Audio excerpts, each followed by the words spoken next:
Hello, hello les amis, soyez les bienvenus. Notre leçon du mercredi commence entre la terre et la mer. Avant d'entamer la leçon, je t'invite à faire partie de notre communauté sur WhatsApp.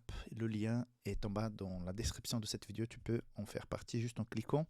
Et si jamais tu passes par une mauvaise passe et tu as besoin d'un soutien dans la prière, nous avons cette communauté d'intercesseurs qui prient régulièrement pour les demandes qui nous sont transmises.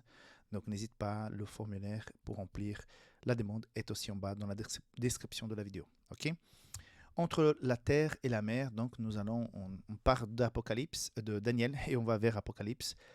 Je retiens Apocalypse 12, versets 15 et 16 qui disent « Le serpent lança de sa bouche un flot d'eau derrière la femme pour l'entraîner dans le courant. Mais la terre vint au secours de la femme. Elle ouvrit la bouche et engloutit le flot que le dragon avait lancé de sa bouche. » On voit l'image de la terre. Comme la leçon le dit, je vais l'expliquer rapidement. Ici, la terre peut être vue comme un lieu de refuge, de protection, une terre que Dieu avait préparée pour protéger le peuple de Dieu de sa persécution. Donc le dragon, c'est le persécuteur, donc la femme, c'est l'Église, et l'eau, les courants d'eau, la mer, donc ce sont les conflits, la guerre, la persécution. Donc on voit ici l'image que les adventistes interprètent notamment avec ce nouveau monde qui a été fondé suite à la persécution en Europe de tous les chrétiens, tous les protestants, la réforme protestante, les gens qui n'étaient pas, les croyants qui n'étaient pas d'accord avec l'Église qui dominait le continent à l'époque. Donc il y a cette fuite vers la nouvelle terre et l'instauration de nouveaux valeurs dans cette nouvelle terre qui permettrait tout à chacun de pouvoir être libre dans sa croyance. Il faut un peu nuancer ça parce qu'à certains moments, on a voulu imposer une liberté où on ne pense pas différemment. Donc on revient au même, la nature humaine, elle a la même. Donc on était persécutés dans le vieux continent parce qu'on pensait différemment, mais ceux qui pensaient différemment dans la nouvelle terre, parfois étaient aussi persécutés. Donc, comme quoi, même les plus beaux projets humains ont des tâches. Donc on constate ici, encore une fois, que la mer représente toutes sortes d'agitations, de conflits, de persécutions. Et donc, cette église va devoir se réfugier. Et elle va s'instaurer dans cette nouvelle terre et va voir un développement énorme qui vont bâtir les valeurs de la grande nation qui est aujourd'hui l'Amérique. Moi, à chaque fois que je vais en Amérique, je suis d'un côté assez content de voir la liberté que les gens ont et la façon la plus naturelle de parler, de témoigner de Dieu, donc d'exprimer sa foi, la quantité d'églises évangéliques, protestantes qui sont éparpillées partout dans le pays. Donc d'un côté, God bless America, donc c'est beau de voir tout ça.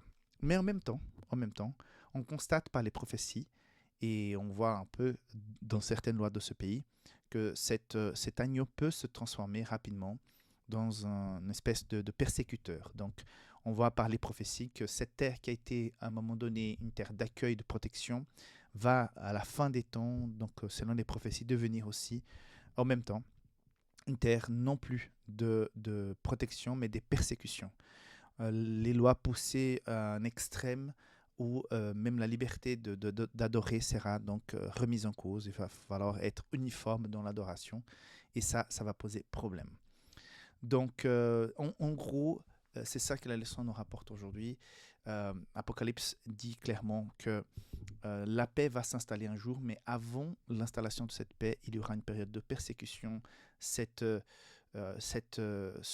dragon qui persécute la femme avec les flots va se répéter, notamment dans cette période de persécution à la fin des temps. Donc, il est très important d'être attentif, écouter, analyser les prophéties. Il y a plusieurs éléments qu'on peut constater déjà dans l'histoire actuelle du monde. Quand on voit tous ces conflits, ces maladies, la pandémie, je l'ai déjà dit ici, mais je me répète, et je pensais parfois que c'était un peu trop poussé, cette histoire de persécution, de des lois qui vont nous imposer de telle ou telle chose. Je dis, mais un jour, est-ce que cela va arriver vraiment? Parce que ça me paraît tellement compliqué.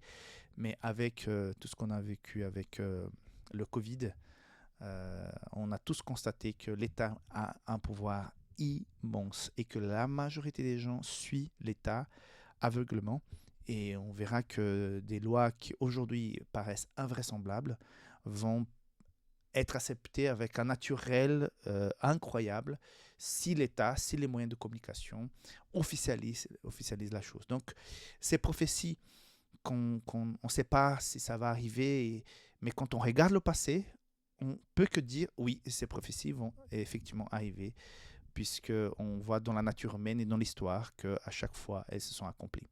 Voilà, en résumé, pour la journée d'aujourd'hui, donc le plus important, c'est de garder sa confiance en Dieu, euh, ne pas faire confiance dans un système humain. Tout système humain est défaillant. Donc, il y a des très bonnes choses, il y a des très bonnes relations, très bonnes perspectives, mais il ne faut pas croire aveuglement parce que on a vu tous ces royaumes qui ont existé, ils ont tous un jour disparu. Et toutes les puissances qui existent aujourd'hui vont un jour disparaître et ces nouvelles forces qui vont arriver vont avoir donc le désir d'imposer des choses. Quand on vit une période de démocratie, tôt ou tard, toute cette liberté de la démocratie amène plus tard à une espèce de contrôle, une espèce de pouvoir qui impose les choses. Voilà un petit peu ma vision concernant la leçon d'aujourd'hui. Que Dieu te garde et on se voit demain pour la suite. Bye bye.